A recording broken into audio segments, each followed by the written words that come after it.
Hi guys, നമ്മുടെ extended fasting വീഡിയോയുടെ second പാർട്ടാണിത്. അതായത് ഇന്നലെ രാവിലെ 10 മണിക്കാണ് നമ്മൾ ഭക്ഷണം കഴിച്ച് അവസാനിപ്പിച്ചത്. ഇന്ന് രാവിലെ 10 മണി കഴിഞ്ഞിരിക്കുകയാണ്. അപ്പോൾ 24 മണിക്കൂർ കഴിഞ്ഞിരിക്കുന്നു. അപ്പോൾ 24 മണിക്കൂറിന് ശേഷം എന്തൊക്കെയാണ് മാറ്റങ്ങൾ ഉണ്ടായിരിക്കുന്നത് നമുക്ക് നോക്കാം. അതായത് ഇന്നലത്തെ വീഡിയോ കണ്ടവർക്ക് മനസ്സിലാവും. അതായത് അബ്ഡോമിനൽ മസിൽസ്, അതായത് നമ്മുടെ ബാക്സ് ഒക്കെ കുറച്ചും കൂടെ വിസിബിൾ ആയിട്ടുണ്ട്. അപ്പോൾ അതിൽ നിന്ന് നമുക്ക് മനസ്സിലാകേണ്ടത് നമ്മുടെ അണ്ടർനീത്ത് സ്കിന്നിന്റെ ഫാറ്റ് ഒക്കെ കുറച്ചും കൂടെയൊക്കെ ഫാസ്റ്റിംഗ് മോഡിൽ ബേൺ ആകുന്നു എന്ന് തന്നെയാണ് മനസ്സിലാക്കേണ്ടത്. അതുപോലെ തന്നെ മസിൽ ലോസ് കാര്യമായിട്ടൊന്നും സംഭവിച്ചിട്ടില്ല. 24 മണിക്കൂർ ഫാസ്റ്റിംഗിൽ നമുക്ക് മസിൽ ലോസ് ഒന്നും തന്നെ ഉണ്ടായിട്ടില്ല.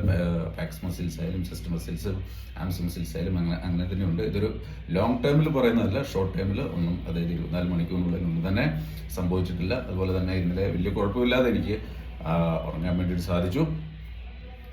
ടയർഡ്നെസ് ഒന്നുമില്ല. അപ്പോൾ ഇനി അതുപോലെ തന്നെ ബ്രെയിൻ ഫോഗ് അങ്ങനെയുള്ള സംഭവങ്ങളൊന്നും ഇതുവരെ ഇല്ല. അപ്പോൾ 24 മണിക്കൂർ കഴിഞ്ഞ്, പക്ഷേ ഇപ്പോൾ ഭക്ഷണം കഴിക്കാൻ വേണ്ടി പോകുന്നില്ല. 30+ ഹവേഴ്സാണ് ഞാൻ അഗ്രി ചെയ്തിരിക്കുന്നത്.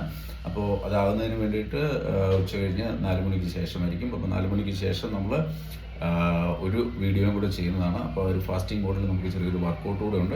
അപ്പോൾ അതിനുശേഷം എന്താണ് നമ്മുടെ ശരീരത്തിൽ സംഭവിക്കുന്നത്, കൂടുതൽ ടയർഡ് ആകുമോ, അല്ലെങ്കിൽ മസിൽ ലോസ് ഉണ്ടാകുന്നുണ്ടോ, അല്ലെങ്കിൽ പാക്സ് കൂടുതൽ വിസിബിൾ ആകുന്നുണ്ടോ, അതായത് നമ്മുടെ അണ്ടർനീത്ത് സ്കിന്നിൽ ഫാറ്റ് കൂടുതൽ ബേൺ ആകുന്നുണ്ടോ എന്നെല്ലാം തീർച്ചയായിട്ടും നമുക്ക് നോക്കാവുന്നതാണ്. Okay guys.